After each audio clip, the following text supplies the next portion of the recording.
Hey, welcome back to See the Wood Turn.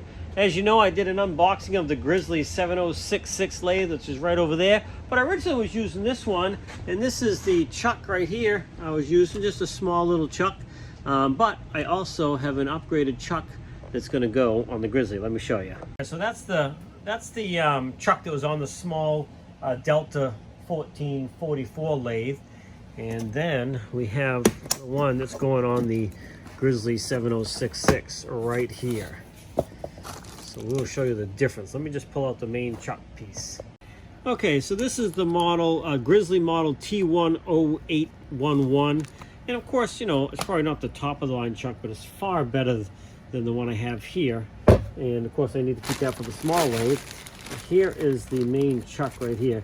And it comes with all the other plates, you know, different plates for it, which I'll be changing those out here in just a minute. But here is the new one, and here is the old one. It doesn't do it justice. I mean, it's heavy as heck too, but it's way bigger, and we'll be able to handle a lot bigger pieces. So what we're going to be doing is changing out these jaws. I'm going to be using the bigger set so we can do larger bowls and stuff. So that's what I'm going to be showing you. But this set right here comes with, you know, several different jaws. That one, the larger one's there. This one for doing spindle work, really small stuff. It's got your T-handles, your Allen wrenches for changing out the chuck heads, the chuck teeth. So, and you know, additional screws.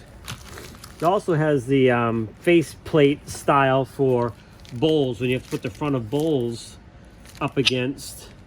If you didn't have a vacuum chuck, you would use these, or if you have a bowl that is porous and won't hold the vacuum, then you can use these plates. Got pins that go in.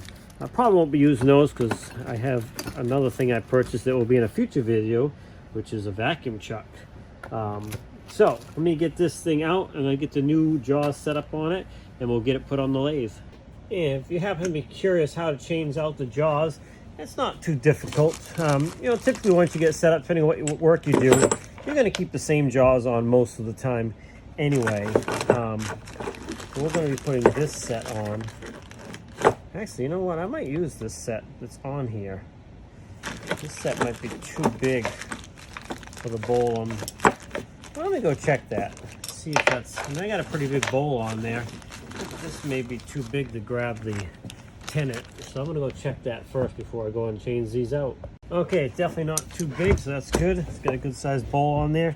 To change these out, you just got to loosen up these. Oh, you got to take these off, these screws here, and then you're going to replace them one at a time, and they are numbered to go in there in a certain order. So I took off number 4. We're going to use those screws to put on the larger number 4.